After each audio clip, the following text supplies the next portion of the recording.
कौन है मोहम्मद जो मदीने के सभी लोग उसकी तरफ जा रहे हैं, मैं उसे बर्बाद कर दूंगा।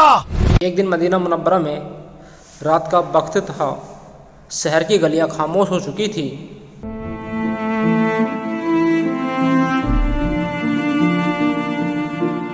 लोग अपने घरों में आराम कर रहे थे।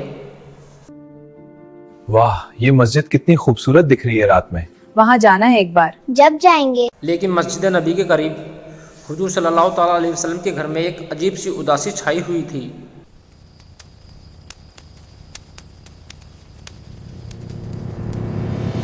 नबी पाक हुजूर सल्लल्लाहु ताला अलैहि वसल्लम जो हमेशा मुस्कुराते और लोगों को वही सुनाते, वो दिन ब दिन कमज़ोर होते जा रहे थे।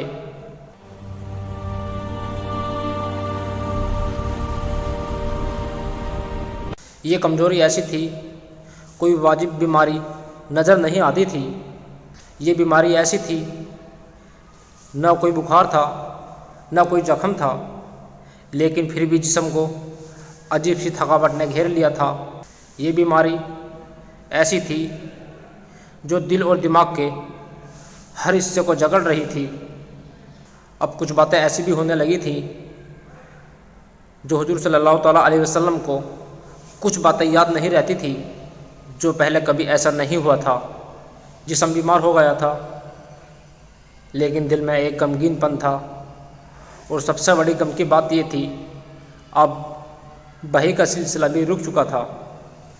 सभी सहाबा किराम देखते हैं कि उनके नबी हुजूर सल्लल्लाहु ताला अलैहि वसल्लम अब मस्जिद में भी कम आते हैं।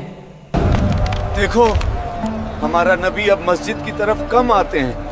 ये क्या हो रहा है? दिल बहुत परेशान है। मदीने के लोग जो नबी सल्लल्लाहु ताला अलैहि वसल्लम को अपने रहनुमा की तरह मानते थे, वो सब परेशान हो गए थे। लोग बाज़ारों में, घरों में और मस्जिद में हर जगह नबी का जिक्र करते थे।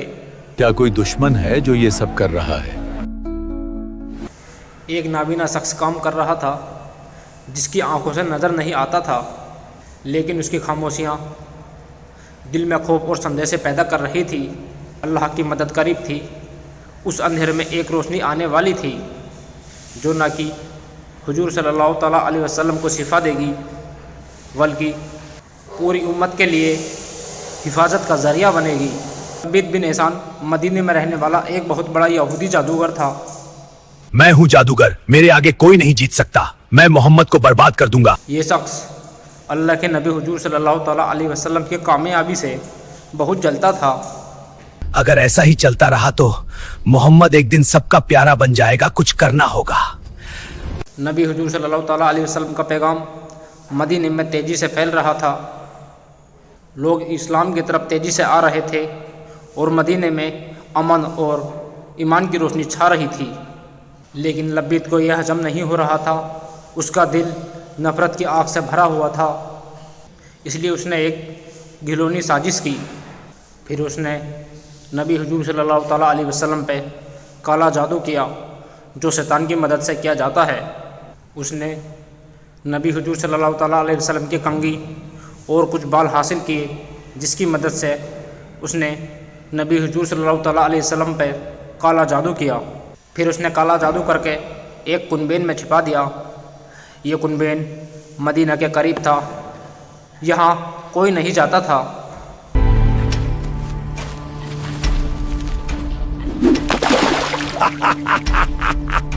अब तो मोहम्मद परेशान हो जाएगा। ये एक छुपी हुई साजिश थी, जो अंधेरे में की गई थी, जहाँ कोई देख न सके। मदीने के लोगों को इस साजिश की पता नहीं थी, लेकिन ये शिर्क मदीने में तेज़ी से फैल रहा था और नबी हुजूर सल्लल्लाहु ताला अलैहि वसल्लम की तबीयत पर यह पूरा असर कर रहा था। दिन गुजर रहे थे, लेकिन ये साजिश अपना पूरा असर कर रही थी। लेकिन अल्लाह का मंसूबा कुछ और था। अब ये कहानी कुछ अजीब मोड़ लेती है। फिर अल्लाह की तरफ से मदद आई। अल्लाह ने अपना फरिश्ता जिब्राईल अलैहिस्सलाम को भेजा। जिब्राईल अलैहिस्सलाम हुजूर सल्लल्लाहु ताला अलैहि वसल्लम के करीब आए और दो खूबसूरत सूरतें लेकर आए। उन सूरतों का नाम सूरुल फलक और सूरुल नास, यह अल्लाह की तरफ से एक तोहफ़ा थी। جو حضور صلی اللہ تعالیٰ علیہ وسلم کو اس جادو سے نجات دلانے کے لیے تھی۔ جبرائیل علیہ السلام نے حضور صلی اللہ تعالیٰ علیہ وسلم سے بتایا کہ آپ ان صورتوں کو پڑھو اور اللہ سے پناہ مانگو۔ اللہ نے اپنے نبی حضور صلی اللہ تعالیٰ علیہ وسلم کو سکھایا کہ شیطان کے سرگ سے اور جادو کے اثر سے اور انسان کی برائی سے پناہ مانگو۔